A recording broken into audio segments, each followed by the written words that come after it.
وہ ایک سنجیدہ کہا لگا کر کہتا ہے، یہ آئیڈیا سینے میں امید کی مشعلیں جلا دیتا ہے، چنانچہ میں آنے والے کسی نہ کسی جنم میں ہر ایک سے انتقام لوں گا،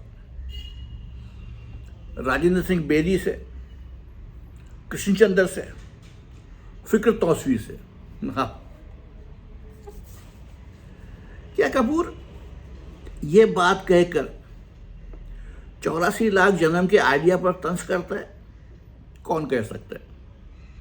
تو کپور کی کسی بھی بات کا کیا اعتبار ہے، کیونکہ وہ اپنی آنکھوں کے سامنے ہی دیکھ رہا ہے کہ وہ 60ویں سال میں داخل ہو چکا ہے، جس میں سے عمر کا بیشتر قیمتی حصہ اس کے خیال میں 3/4 حصہ تو ضائع چلا گیا ہے، یعنی ایک پورا جنم تباہ و برباد ہو گیا ہے۔ اور اب جبکہ دم واپسی اب سرے راہ ہے، تو اب چاہے وہ انڈیا کا پریزیڈنٹ ہی کیوں نہ بن جائے، اس سے کیا فرق پڑے گا؟ خوشی اور امنگ کے وہ لمحے تو ہاتھوں سے نکل ہی گئے، جبکہ وہ ایک دور افتادہ گاؤں میں سوکھے ٹکڑوں پر پلتا رہا، تلخیوں کے زہریلے گھونٹ پیتا رہا، یہاں تک کہ 8ویں سال ہی میں ماں کی ممتا سے بھی محروم ہو گیا۔ اس لیے اب چاہے پورا بھارت اس کی ماتا بن جائے، وہ اس سے محبت کی کون سی لہر کھینچ سکے گا؟ اس لیے آنے والے جنم پر بھروسہ رکھو اور کہے اڑاتے چلو۔ یہ کہے وہ اپنے مضامین میں بھی اڑاتا ہے اور روزمرہ زندگی میں بھی۔ یہ کہے اسے اپنی داخلی کرب و غم سے فرار اختیار کرنے میں مدد دیتے ہیں۔ وہ غم سے بھاگ کر کہے کہ دامن میں پناہ لیتا ہے، چاہے کوئی سا بھی غم ہو وہ اسے بھاگ جائے گا۔ اگر اسے کسی حسین ترین عورت نے نگاہ التفات سے نہیں دیکھا اور اس کے ذہن اور دل میں غم کی ایک سیاہی لکیر چھوڑ گئی، تو کپور اس حسین عورت پر آوازیں کسے گا، اس کے حسن پر نہیں بلکہ اس کی بدذوقی پر۔ وہ اس حسین عورت کا یہ کہہ کر مذاق اڑائے گا کہ تمہیں تو غالب کا ایک شعر سمجھنے کی بھی تمیز نہیں۔ گویا یہ کپور کا ایک فرار ہوگا جسے وہ بے التفاتی یہ حسن کے غم سے نجات پانے کے لیے اختیار کرے گا۔ کبھی کبھی تو یوں لگتا ہے جیسے طنز نگار کپور بڑا بہادر اور جیالہ انسان ہے، کیونکہ وہ دنیا کی بڑی سے بڑی طاقت کو ایک ہی فقرے میں چٹکیوں سے مسل دیتا ہے، لیکن کبھی کبھی اس کی بزدلی دیکھ کر اس کے جیالے پن پر شبہ ہونے لگتا ہے۔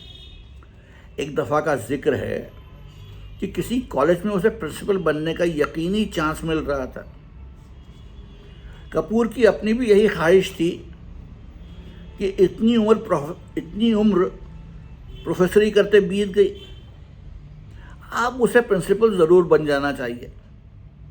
کوالیفیکیشن، تجربہ اور سفارش سبھی کچھ مکمل تھا۔ اسے انٹرویو کے لیے بلایا گیا، اس سے سوالات کیے گئے، کیوں جناب، کیا آپ اسپورٹس میں دلچسپی رکھتے ہیں؟ جی نہیں۔ کیا کالج میں کلچرل فنکشن کروا سکتے ہیں؟ جی نہیں۔ کیا آپ کالج کی اثر نو تنظیم میں حصہ لیں گے؟ جی نہیں۔ اور پھر کپور نے مجھے یہ بتایا کہ وہ سن کر بے حد مسرور ہوا کہ انٹرویو بورڈ اسے نہایت نااہل سمجھتا ہے اور اسے پرنسپل میں بننے کا چانس نہیں دیا جائے گا۔ اسے جان بوجھ کر سبھی جوابات غلط دیے تاکہ اسے ایک ذمہ دار پوسٹ سے فرار ہونے کا لطف حاصل ہو۔ یہی حالت اس کی گھریلو زندگی میں۔ وہ گھر سے بھاگنا چاہتے ہیں، حالانکہ 7 بچے، 1 بیوی اور ایک باپ اسے معاشی طور پر اپنے شکنجے میں جکڑے ہوئے ہیں۔ لیکن پھر بھی اس کا یہ فارمولا کہ جب تک آدمی جاگتا ہے، جب تک اس کی آنکھیں بیدار ہیں، اسے گھر میں دن اور رات بھر میں زیادہ سے زیادہ 1 گھنٹہ ہی رہنا چاہیے اور باقی وقت گھر سے باہر حالت فراری میں گزارنا چاہیے، چنانچہ اگر اس کا بچہ بیمار ہے تو وہ اسے اس ڈر سے ڈاکٹر کے یہاں نہیں لے جائے گا کہ کہیں ڈاکٹر یہ نہ کہہ دے کہ بچے کا بچنا محال دکھائی دیتا ہے۔ چنانچہ وہ اس مفروضہ خوف سے فرار کے لیے بیوی سے کہہ دیتا ہے کہ تم خود جا کر دکھاؤ۔ وہ یہ جانتا ہے کہ بیوی سودا صرف خریدنے کے لیے بازار جائے گی تو دیوڑے دام دے آئے گی، لیکن وہ اس نقصان مایہ کو ہنسی خوشی برداشت کر لے گا۔ وہ تو یہاں تک جانے کو تیار ہو جاتا ہے کہ اس کی پینٹ کا کپڑا خریدنے کے لیے 8 سالہ بچے شمبو کو بھیج دیا جائے۔ زیادہ سے زیادہ کتنا فرق پڑے گا آخر؟ یہی 5، 10، 12 روپے کا۔ مگر فرار تو ایک بیش قیمت چیز ہے۔ 5، 10، 12 روپے سے 1000 گنا زیادہ قیمتی۔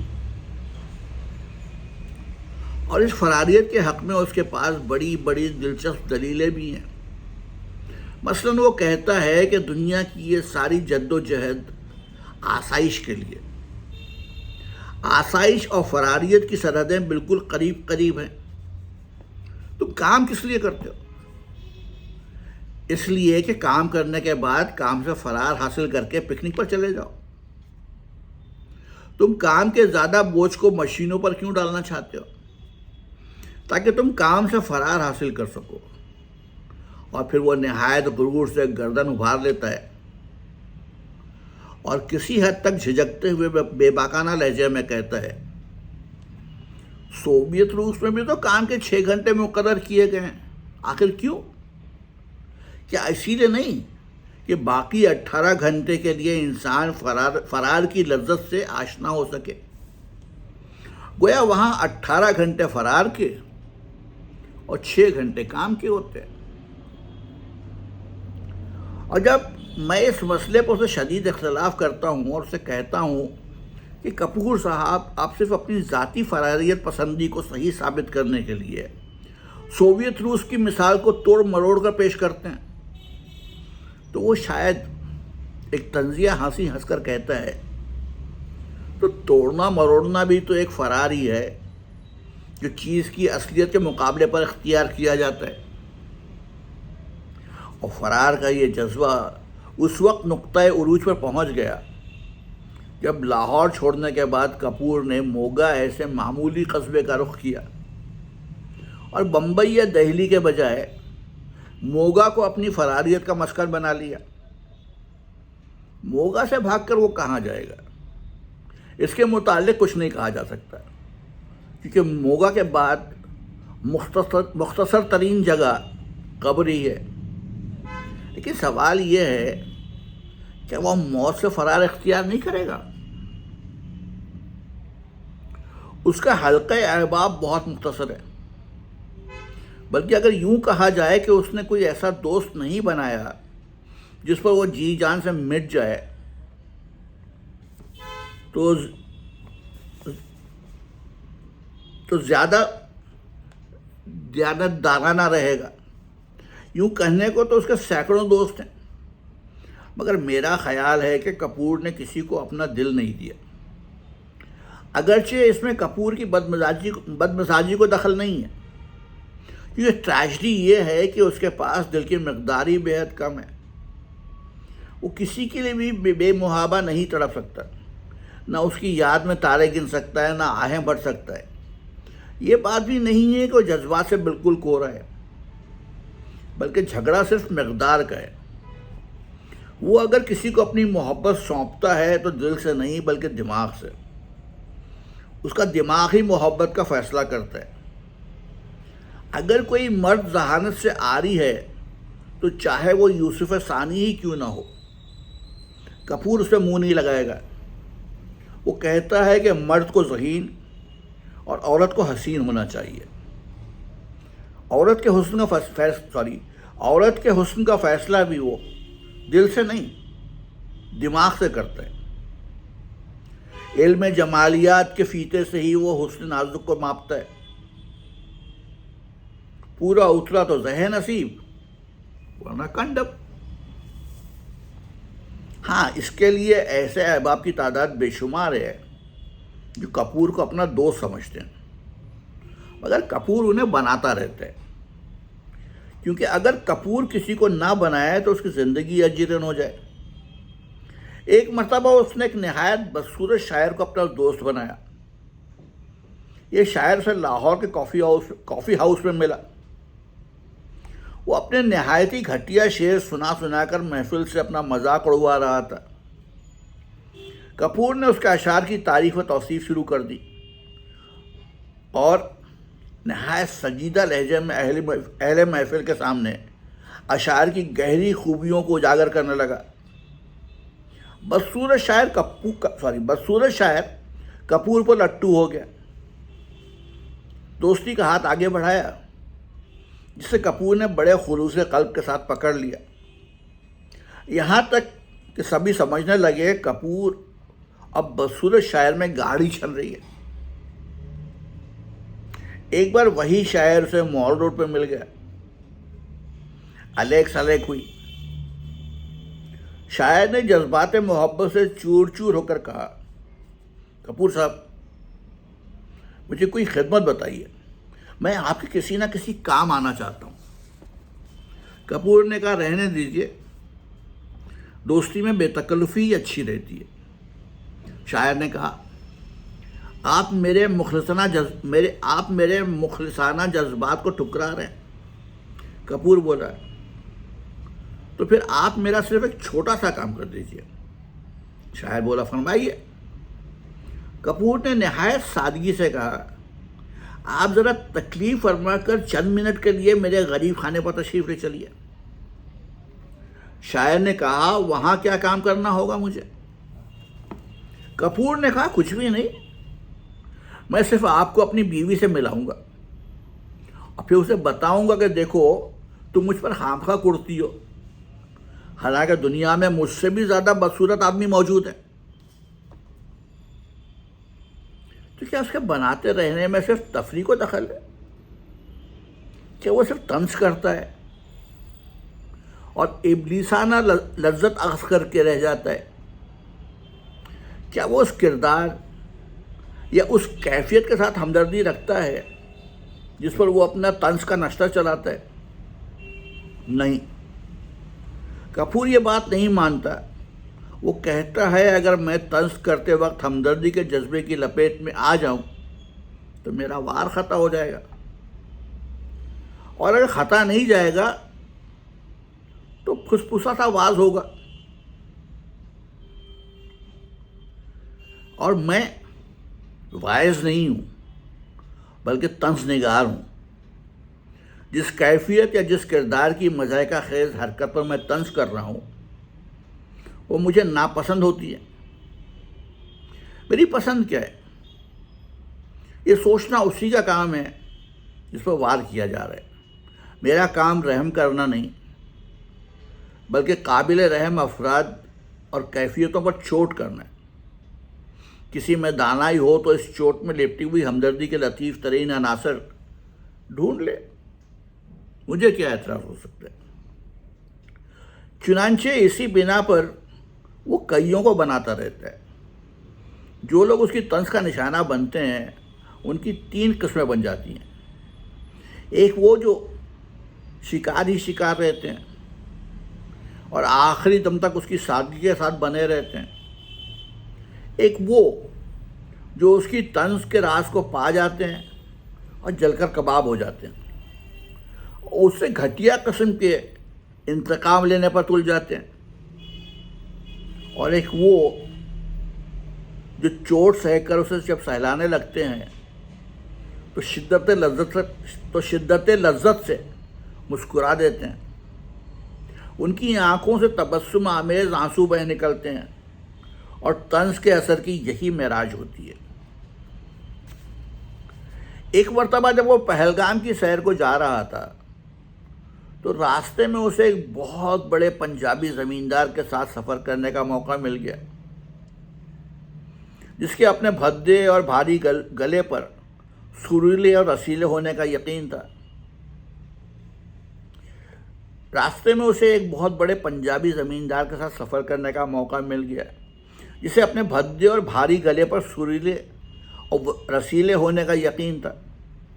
چنانچہ اسی مذاقہ خیز یقین کی بنا پر کپور نے اسے بتایا، کیا آپ نے کشمیر میں ابلتی ہوئی چائے کے تالاب بھی ملاحظہ فرمائے ہیں؟ تو زمیندار نے حیرت کے ساتھ وہ تالاب دیکھنے کی خواہش ظاہر کی۔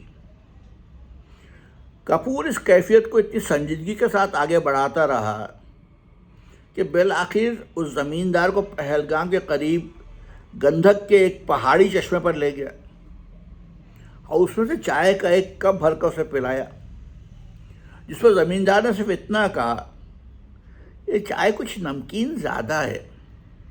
کپور نے کہا، کشمیری لوگ نمکین چائے ہی پسند کرتے ہیں کیونکہ یہاں کھانڈ کی پیداوار بے حد مشکل ہے۔ علم اور جذبات کا یہ افلاس واقعی ایک مضحکہ خیز کیفیت کو جنم دے دیتا ہے، اور کپور کو اس بات سے بے حد تسکین ملتی ہے کہ ان مضحکہ خیز کیفیتوں پر ایسے عملی طنز کرے جو مسرت خیز بھی ہوں اور عبرت انگیز بھی۔ اسے اپنے دبلے پتلے جسم کا شدید احساس رہتا ہے۔ وہ اسی بنا پر کسی عورت کی زلف عشق میں اسے اپنے دبلے پتلے جسم کا شدید احساس رہتا ہے اور اسی بنا پر وہ کسی عورت کی زلف عشق میں گرفتار نہیں ہونا چاہتا، بلکہ گلی محلے سے گزرتے ہوئے ایک نیک اور شریف بچڑے کی طرح نکل جاتا ہے۔ وزن تولنے والی مشین سے یوں خوف کھاتا ہے جیسے شیطان لاہور سے۔ نہانے سے بہت ڈرتا ہے کیونکہ نہانے میں کپڑے اتارنا پڑتے ہیں اور جسم کا پتلا پن صاف چغلی کھانے لگتا ہے۔ سفر کرنے سے بھی گھبراتا ہے کیونکہ سفر کے دوران میں دھکے لگتے ہیں، ٹکٹ لینے کے لیے، گاڑی میں سیٹ حاصل کرنے کے لیے، اسٹیشن پر اترنے چڑھنے کے لیے، سامان اتارنے اور چڑھانے کے لیے، اور اس سارے عمل میں اس کا جسم اس کا ساتھ دینے سے انکار کر دیتا ہے۔ چنانچہ اس سفر کو مضر سمجھتا ہے۔ ایک مرتبہ ایک انگریزی خاتون نے اس کے ساتھ مذاق کرتے ہوئے کہا، کپور صاحب، you are as thin as a needle, آپ تو سوئی کی طرح پتلے ہیں۔ کپور نے بے ساختگی سے اس چوٹ کا جواب دیتے ہوئے کہا، محترمہ، آپ ذرا مبالغے سے کام لے رہی ہیں، کیونکہ چند ایک سوئیاں مجھ سے موٹی ہوتی ہیں۔ جسمانی کمزوری کا یہ احساس اس میں مقابلہ کرنے کے اسپرٹ کو کم کر رہا ہے۔ ایک مرتبہ ایک پبلشر نے اسے کتاب شائع کر دی، اور جب کپور نے اسے رائلٹی مانگی تو پبلشر نے اسے